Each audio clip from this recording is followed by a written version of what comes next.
ICC की trophy जीतना उतना भी आसान नहीं है जितना हमें आपको महेंद्र सिंह धोनी के जमाने में लगता था। हालांकि धोनी कमाल के थे, उनके पास प्लेयर्स भी कमाल के थे और उनसे वो कमाल का प्रदर्शन निकलवा भी लिया करते थे, डेस्टिनी फैक्टर भी था। लेकिन भारतीय टीम जब लगातार दूसरी बार वर्ल्ड टेस्ट चैंपियनशिप के फाइनल में पहुंचकर हार जाती है तो इस हार की वजह क्या थी? राहुल द्रविड़ और रोहित शर्मा का खराब टीम सिलेक्शन, रविचंद्रन अश्विन को बाहर बिठाना, ईशान किशन का बाहर बैठना, केएस भरत का आना, बुमराह, आपके ऋषभ पंत और श्रेयस अय्यर का चोटिल हो जाना, पिच को सही से ना पढ़ पाना, आईपीएल की वजह से जरूरत से ज्यादा एग्जॉस्ट हो जाना, रोहित शर्मा, विराट कोहली, चेतेश्वर पुजारा, शुभमन गिल का हद घटिया बल्लेबाजी करना, पहले दिन जरूरत से ज्यादा ऑस्ट्रेलिया को रन बनाने देना, खराब फील्डिंग करना। बहुत सारे सवाल हैं जो लोगों के मन में है, तो हमें लगा कि क्यों ना आपको वजह बताई जाए, वो 8 वजह जिस वजह से भारतीय टीम ये मैच हारी है। और अब जहन में एक ही थॉट आता है कि यार ये दुख कब खत्म होगा।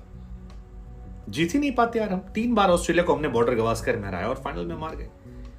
8 वजह क्या थी, बात करते हैं। तो मैच हारने की नंबर 1 वजह जो मेरी नजर में है वो है कोच राहुल द्रविड़ और कप्तान रोहित शर्मा। और बहुत ही साफ गोई से मैं कह रहा हूं, राहुल द्रविड़ ने इस पिच पर काफी मैचेस खेले, इंटरनेशनल क्रिकेट का बहुत लंबा एक्सपीरियंस है। ये जानते हुए कि चौथी पारी में प्रेशर ज्यादा आता है और भारत का रिकॉर्ड ये कहता है कि भारत ने पहले बल्लेबाजी करते हुए मैचेस ज्यादा जीते हैं, लेकिन वो हल्का सा मौसम जो छाया हुआ था, बादल छाए हुए थे, उसको देखकर उन्होंने जो गेंदबाजी का फैसला लिया वो पिच को पढ़ नहीं पाए। उन्हें लगा सारी मदद जो है तेज गेंदबाजों को है और पहले दिन ही आपके तेज गेंदबाजों ने 75 पर 3 करने के बाद आपको डिसअपॉइंट कर दिया। टीम सिलेक्शन में रविचंद्रन अश्विन को शामिल ना करना आपको चौथे दिन समझ में आ रहा था जब नेथन लायन गेंदबाजी कर रहे थे। रविंद्र जडेजा को जब पहली इनिंग में भी उन्होंने आउट किया था तब भी हमने कहा था कि उनको सिलेक्शन ना करना खतरनाक हो सकता है और वो हुआ। केएस भरत पर जरूरत से ज्यादा भरोसा करना ये आपके नुकसानदायक हुआ और ओवल ग्राउंड को टीम इंडिया पढ़ नहीं पाई, तो ये बहुत बड़ी वजह थी। लेकिन इसके साथ रोहित शर्मा भी बहुत बड़ी वजह है। Rohit Sharma as a captain team selection के अलावा इंडिविजुअली भी खराब रहे हैं। 15 और 43 रन बनाए हैं डब्ल्यूटीसी के फाइनल में। इससे पहले याद कीजिए 2022 वर्ल्ड कप था सेमीफाइनल में, वहां पर 27 रन बनाए थे टी20 में 28 बॉलों पे। उससे पहले डब्ल्यूटीसी 1 में 334 बनाए थे। उससे पहले 2019 वर्ल्ड कप में 1 रन था और चैंपियंस ट्रॉफी में 0 रन बनाए थे और वो बड़े मैचेस में लगातार। दूसरी जो सबसे महत्वपूर्ण वजह है वो है चेतेश्वर पुजारा और विराट कोहली की बेहद औसत फॉर्म। चेतेश्वर पुजारा लगातार काउंटी खेल रहे थे। टीम इंडिया में उन्हें टेस्ट मैच में सबसे भरोसेमंद बल्लेबाज माना जाता है। हम ये मानते हैं कि वो एक तरफ से एक छोर पकड़ते हैं और टीम इंडिया के बाकी बल्लेबाज जो हैं उनके साथ मिलकर पार्टनरशिप करके मैच जिता देते हैं।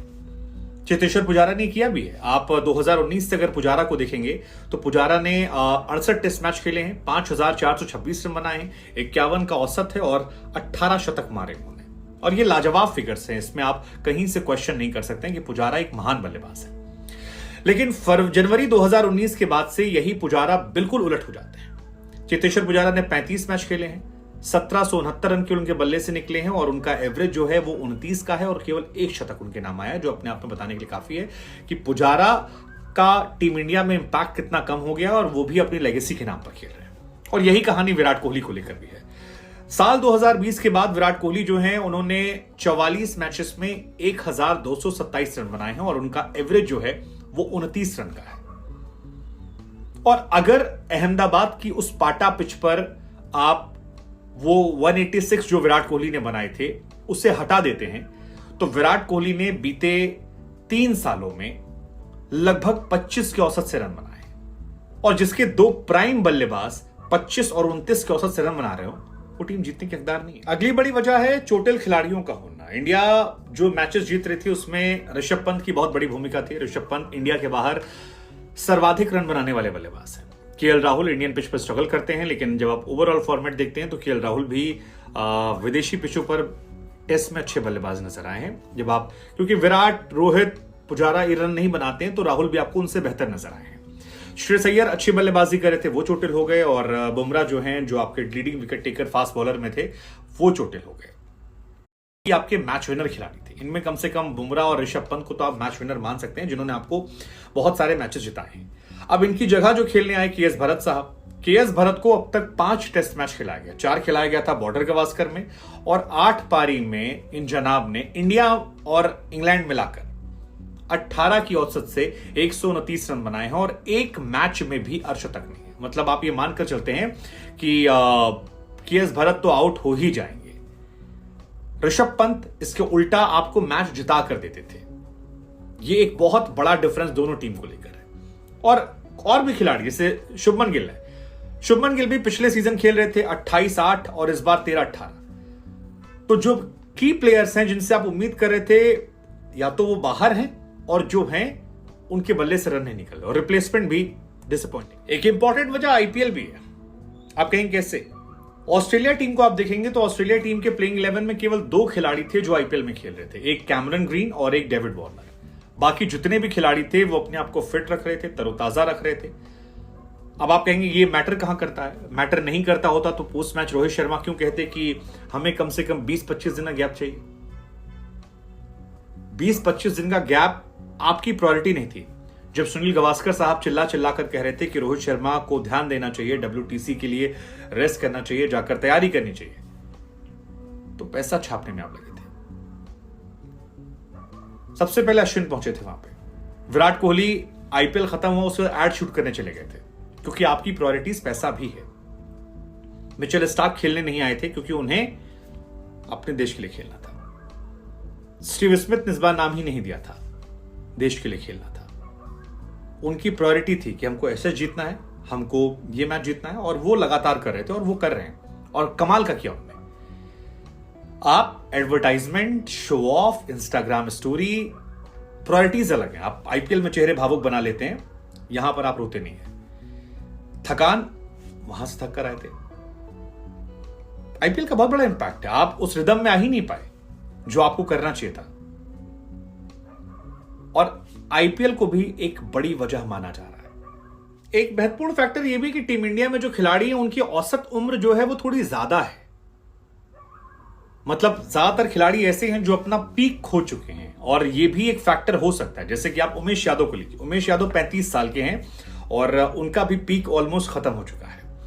आप रोहित शर्मा को देखिए, 36 साल के वो हैं, वो तो अभी से कह रहे हैं कि अगले वाले WTC 38 साल में क्या वो टेस्ट क्रिकेट खेलेंगे, फिटनेस उनकी ना के बराबर है। विराट कोहली की उम्र 34 साल है, रहाणे 35 साल के, हालांकि रहाणे कमबैक करे तो उन्होंने शानदार खेला। रहाणे के लिए एक बार रिस्पेक्ट भी, क्योंकि जिस तरह से अंगूठा टूटा था उसके बाद खून निकला लेकिन वो बंदा लगा रहा। Hats off to that guy. Pujara 35 साल के हैं, शमी 32 के हैं, जडेजा 34 के। इंडिया का जो औसत उम्र एवरेज है वो 32.5 के आसपास है, जबकि ऑस्ट्रेलिया में ये 31 साल के आसपास आता है। ज्यादातर खिलाड़ी वहां पर स्टीव स्मिथ 34 के हैं, वार्नर 36 के हैं और ख्वाजा 36 के हैं। बाकी जितने खिलाड़ी हैं, लायन को छोड़कर, लायन 35 हैं, सब कम उम्र के हैं। कई सारे तो नए खिलाड़ी भी हैं। ये भी मैटर करता है आपकी फिटनेस को लेकर, तमाम चीजों को लेकर। आपका पीक गया नहीं है, और यही वजह है कि आप देखिए ना, एशिया के बाहर जो बल्लेबाज हमारे हैं, विराट कोहली का एशिया के बाहर केवल 28 का एवरेज है, पुजारा का 27 का एवरेज है, ऋषभ पंत का 38 का था। रोहित ने मैचेस कम खेले हैं, रन कम बनाए हैं, लेकिन उनका एवरेज 41 का है। लेकिन 41 से फर्क नहीं पड़ता, मैच हारेंगे। हार्दिक पांड्या का ना होना भी कमी खल रहा था। अगर एक बॉलर बैट्समैन ऐसा होता जो बल्लेबाजी करता और बीच में ओवर डाल देता तो शायद टीम का बैलेंस अच्छा होता। अनफॉर्चुनेट। अगली बड़ी वजह जो है वो मुझे लगता है राहुल द्रविड़ साहब है। राहुल द्रविड़ साहब इसलिए कह रहा हूं क्योंकि साउथ अफ्रीका से हमारे किसी ने जिम्मेदारी नहीं ली। इंग्लैंड के सामने हम डिफेंड नहीं कर पाए, किसी ने जिम्मेदारी नहीं ली। ऑस्ट्रेलिया हमें WTC में पीट कर चला गया, किसी ने जिम्मेदारी नहीं ली।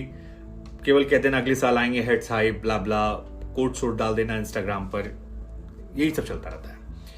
2022 में T20 वर्ल्ड कप हमारे, कोई उससे इंपैक्ट नहीं बदला। एशिया कप हमारे, कोई उससे इंपैक्ट नहीं बदला। और ये जो मैच था ये बहुत क्रूशियल मैच था। राहुल द्रविड़ से हम और आप उम्मीद कर रहे थे कि द्रविड़ साहब जो हैं वो पिच रीड करें। अश्विन को ना खिलाना भारी पड़ा। नेथन लायन ने आखिरी इनिंग में 4 विकेट निकाले, जडेजा ने आखिरी इनिंग में 3 विकेट निकाले, लेकिन आप दुनिया के नंबर 1 स्पिनर को बेंच पर बिठाते। अश्विन आपको बल्ले से भी रन देते थे। अश्विन को बाहर बिठाना इस मैच का सबसे खराब फैसला था, और राहुल द्रविड़ का जो डिफेंसिव अप्रोच है उसको लेकर भी सवाल खड़े हुए हैं।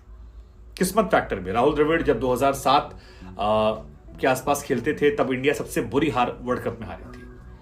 राहुल द्रविड़ 2011 वर्ल्ड कप में नहीं थी, इंडिया जीत गई, 2007 के वर्ल्ड कप जीत गई।